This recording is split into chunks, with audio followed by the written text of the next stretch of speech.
قل هل يستوي الذين يعلمون والذين لا يعلمون وقال النبي صلى الله تعالى عليه وسلم من سلك طريقا يلتمس فيه علما سهل الله له به طريقا إلى الجنة أو كما قال عليه الصلاة والسلام۔ انتہائی قابل سب احترام حضرات اساتذہ کرام، میرے عزیز طلباء ساتھیوں، اللہ رب ذوالجلال کا بے انتہا کرم ہے کہ اللہ کریم نے مجھے اور آپ کو اس پرفتن دور میں دینی، قرآنی اور نبوی علوم کے ساتھ وابستگی نصیب فرمائی ہے۔ اس پہ اللہ رب ذوالجلال کا جتنا بھی شکر ادا کریں وہ کم ہے۔ یہ دنیا دارالاسباب ہے۔ اللہ رب ذوالجلال نے اس دارالاسباب میں ہر ایک کے سامنے کوئی چیز رکھ دی ہے، وہ اس پہ محنت کرتا ہے، اللہ اسے روزی دیتا ہے۔ میرے عزیز طلباء ساتھیوں، ہم بڑے خوش بخت اور خوش قسمت ہیں کہ کوئی لوہے پہ محنت کرتا ہے، اللہ نے اس کے مقدر میں روزی لکھی۔ کوئی لکڑی پہ محنت کرتا ہے، اللہ نے اس کی مقدر میں روزی لکھی۔ کوئی پتھروں کو تراشتا ہے، اللہ نے اس کے مقدر میں روزی لکھی۔ میں اور آپ خوش بخت اور خوش قسمت ہیں کہ میں اور آپ قرآن و حدیث پہ محنت کرتے ہیں، اللہ نے ہماری قسمت میں روزی لکھی۔ یہ بہت بڑی خوش بختی، سعادت مندی کی بات ہے۔ تو اب لازمی بات ہے، جب یہ جو علم میں اور آپ حاصل کر رہے ہیں یا ہم پڑھا رہے ہیں، یہ قرآنی علوم، یہ نبوی علوم، یہ رب ذوالجلال کی معرفت والے علوم، یہ بہت شان والے علوم ہیں۔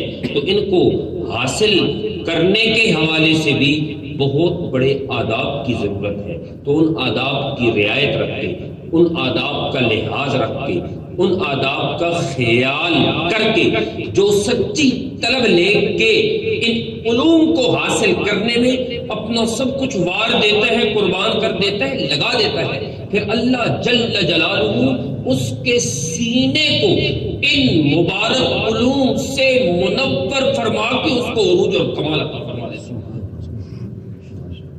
آج دنیا کے سمجھدار لوگ قیمتی چیز کو میلے برتن میں نہیں ڈالتے، گندے برتن میں نہیں ڈالتے۔ کوئی سمجھدار بندہ دودھ کو ایسے برتن میں نہیں ڈالے گا کہ جس برتن میں تھوڑی سی بھی گندگی ہو۔ کوئی سمجھدار بندہ، شہد اس کے نزدیک قیمتی چیز ہے، وہ شہد کو کسی برتن میں نہیں ڈالے گا کہ جس برتن میں ایک قطرہ پیشاب ہو۔ ایک قطرہ ہی تو ہے، بھرا ہوا برتن تو نہیں ہے، ایک قطرہ ہی تو خون کا ہے۔ ارے تم اس میں شہد کیوں نہیں ڈالتے؟ تم اس میں دودھ کیوں نہیں ڈالتے؟ تم اس میں قیمتی چیز کیوں نہیں ڈالتے؟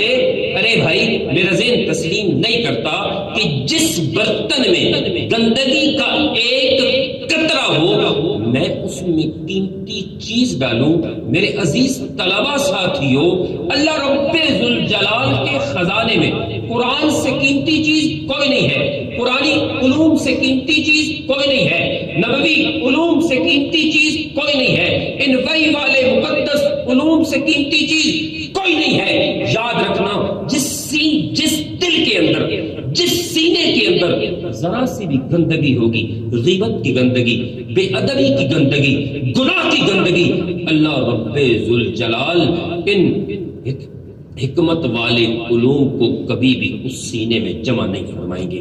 اس لیے آپ بڑے خوش قسمت لوگ ہیں، ایسے اس خوبصورت اور پیارے نظم و ضبط سے منسق اس ادارے میں اللہ نے آپ کو داخلہ نصیب فرمایا۔ اب آپ دعائیں بھی فرمائیں اپنے لیے بھی، اپنے اساتذہ کے لیے بھی اور اپنے والدین کے لیے بھی کہ جنہوں نے آپ کے لیے یہ راستہ متعین کیا، اور آپ کے اساتذہ کرام شب و روز آپ کے ساتھ محنت فرما رہے ہیں، اور اس کا شکر یہ ہے کہ آپ اپنی تمام تر صلاحیتیں علم و عمل کو بنانے میں یہ وقت ہے آپ کے پاس۔ اللہ نے آپ کو یہ فرصت ذہبیہ نصیب فرمائی ہے، یہ سنہری موقع دیا ہے، اس میں علم کے اندر بھی آپ کمال پیدا کریں، عمل کے اندر بھی آپ کمال پیدا کریں، اس لیے کہ علم اور عمل یہ ساتھ ساتھ چلتے ہیں، علم اور عمل یہ ساتھ ساتھ چلتے ہیں۔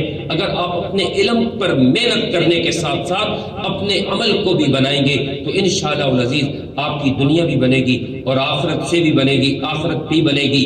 یہ بے ربط سی باتیں میں نے کر دی اپنے فائدے کے لیے۔ سب سے پہلے میں محتاج ہوں، اللہ رب ذوالجلال مجھے عمل کی توفیق نصیب فرمائے، آپ سب کو عمل کی توفیق نصیب فرمائے۔ اس ادارے کی رونقوں کے نگہبان میرے انتہائی محترم بھائی حضرت مفتی وتی اللہ صاحب دامت برکاتہم، بھائی حسین علی صاحب مدظل العالی، اللہ رب ذوالجلال ان کی اور حضرت مولانا ضیاء الرحمن صاحب جو سرپرستی فرما رہے ہیں، تمام معاونین، اللہ رب ذوالجلال ان کو قدم قدم پہ بہترین صلہ اور بہترین اجر نصیب فرمائے۔ اللہ رب ذوالجلال سے دعا ہے جو کچھ کہا سنا مولا عمل کی توفیق نصیب فرمائے۔ وآخر دعوانا ان الحمد للہ رب العالمین۔